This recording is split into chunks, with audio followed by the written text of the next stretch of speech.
If you could raise your hand. The rules of the committee, which apply to all nominees, require that they be sworn in connection with their testimony. Raising your right hand, do you solemnly swear that the testimony you are about to give to the Senate Committee on Energy and Natural Resources shall be the truth, the whole truth, and nothing but the truth? I do. You may go ahead and be seated. Before you begin your statement, I'm going to ask you 3 questions addressed to each nominee before this committee. The first is, will you be available to appear before this committee and other congressional committees to represent departmental positions and respond to issues of concern to the Congress? I will, Senator. And are you aware of any personal holdings, investments, or interests that could constitute a conflict or create an appearance of such a conflict should you be confirmed and assume the office to which you will be nominated by the President? And are you involved or do you have any assets held in blind trusts? I do not, Senator. Then thank you, Governor Perry. You may proceed with your statement. Is your mic not on? Thank you, sir. Thank you. Already the committee is being wonderfully helpful and supportive here. And I have found nothing but that during my time in each of your offices, so I want to thank you for your hospitality. But Madam Chairwoman Murkowski and I want to say to each of you my great thanks. Ranking Member Cantwell, thank you for your wisdom, your interaction. All the distinguished members of this committee, thank you for allowing me to come in and share with you, to let me listen to your concerns. It is a real honor for me to be here, to be President-elect Trump's nominee for the Secretary of Energy. As I said, this process has been extremely informative and beneficial for me. The individual discussions that we've had in your offices and in some cases over the phone afterwards have been most important. And I will suggest to you the most important aspect of this process for me. I especially want to thank Senator Murkowski, Senator Cantwell again. You both spoke passionately and very frankly about the priorities of this country and for the things that affect energy policy.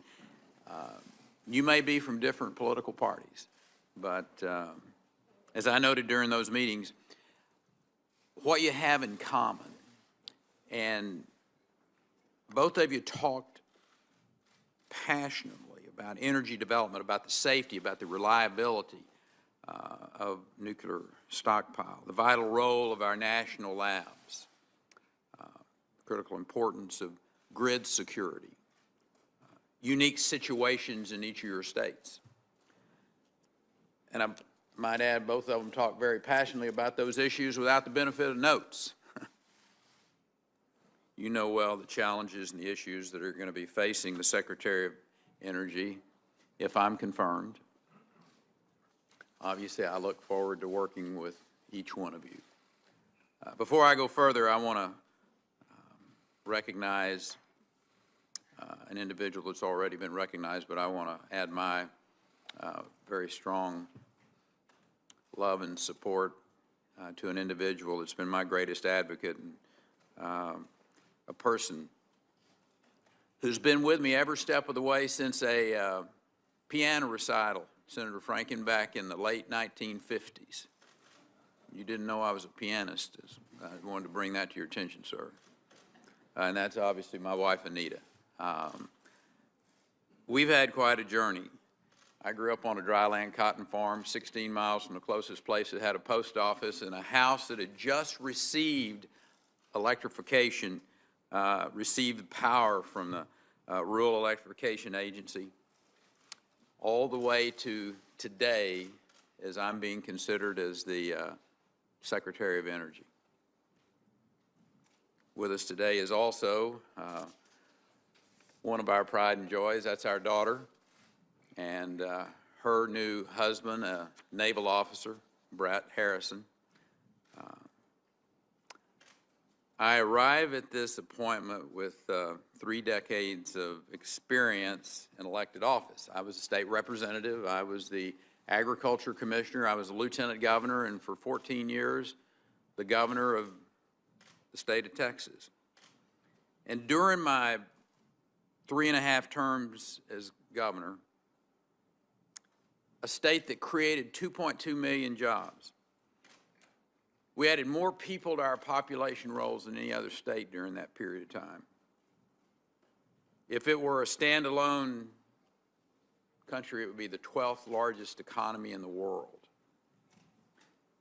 We're also the nation's leading energy producing state, not just in terms of oil and gas, as Senator Cornyn shared with you, but also wind energy.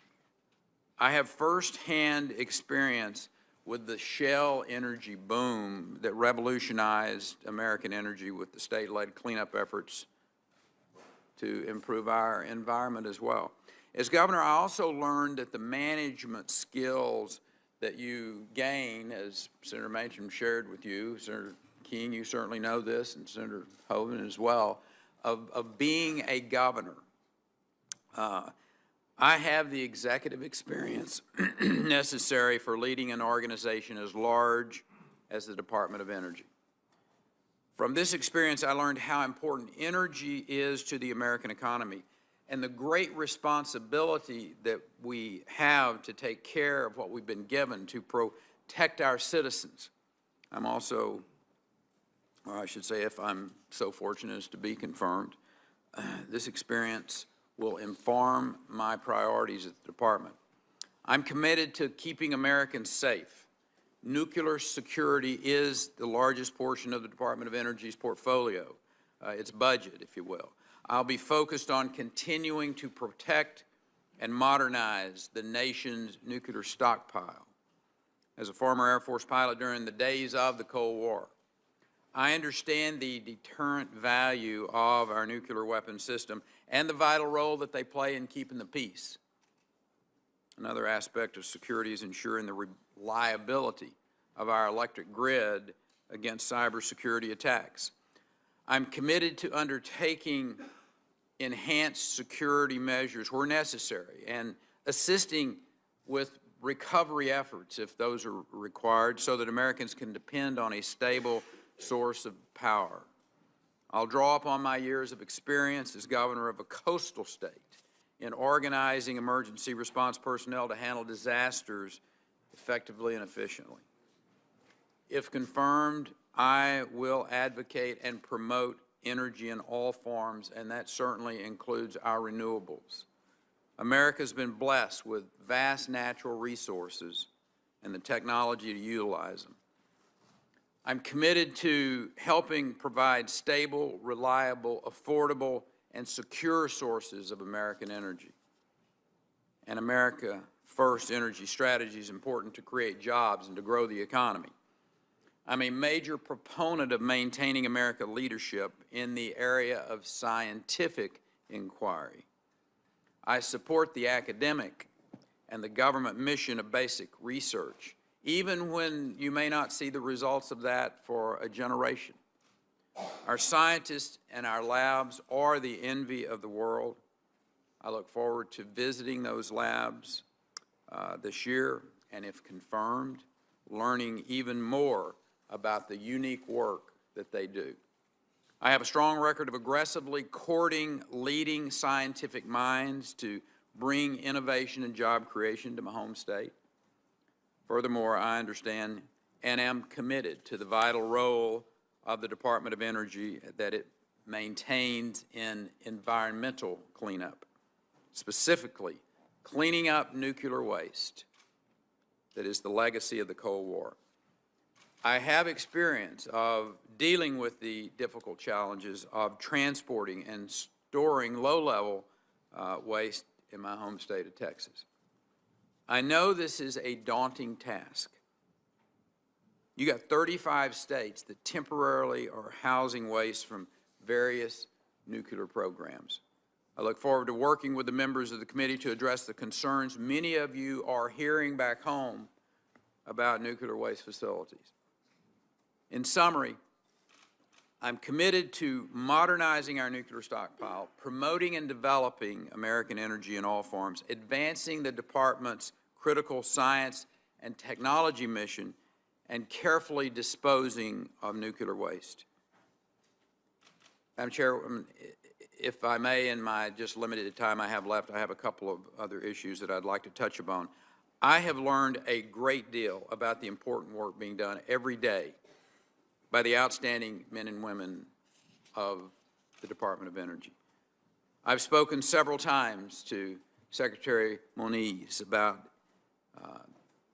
the operation. I've spoken to his predecessors. And if confirmed, my desire is to lead this agency in a thoughtful manner, surrounding myself with the expertise on the core functions of the department. My past statements made over 5 years ago about abolishing the Department of Energy do not reflect my current thinking. In fact, after being briefed on so many of the vital functions of the Department of Energy, I regret recommending its elimination. If confirmed, I will enter this role excited and passionate about advocating and advancing the core missions of the DOE, drawing greater attention to the vital role played by the agency and the hard-working men and women who dedicate themselves in pursuit of these missions. Second, let me speak to the issue of climate change. I believe the climate is changing. I believe some of it is naturally occurring, but some of it is caused by man-made activity. The question is how we address it in a thoughtful way that doesn't compromise economic growth. It affects the affordability of energy or American jobs. In Texas, we've got a record of taking action to address environmental challenges, including climate change. And despite this fast-growing population, and I might add one of the largest petrochemical refining industries in the world, we saw our climate and our air improve during that period of time. We reduced carbon output by 17%. Sulfur dioxide by 56%, nitrogen oxide by 66%.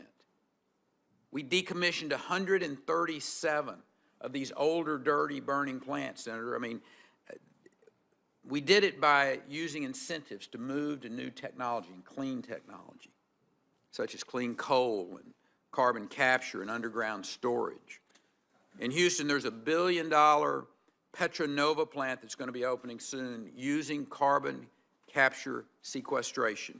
We're also using that carbon that's then injected into wells for secondary and tertiary recovery operations. I signed a law into place to retrofit some 15,000 engines under the Texas Emissions Reduction Plan, and we provided incentives for energy and efficiencies. Our willingness to develop natural gas and tap shale formations have helped not only Texas reduce its carbon footprint, but other states and Mexico as well. But we truly advocated an all of the above strategy, reducing carbon emissions, not just through development of cleaner fossil fuels, but through the development of renewable resources as well. During my time as governor, Texas took the national lead in wind energy development, now produces more wind, as Senator Cornyn reminded you of, than 5 countries. When it comes to climate change, I'm committed to making decisions based on sound science that also take into account the economic impact. We need an energy policy for the 21st century that is focused on promoting American energy in all forms. I am committed to working with this committee and the incoming administration to do just that. Senators, this is an historic time for America and for the energy sector, and I would be honored to be a part of that. Thank you.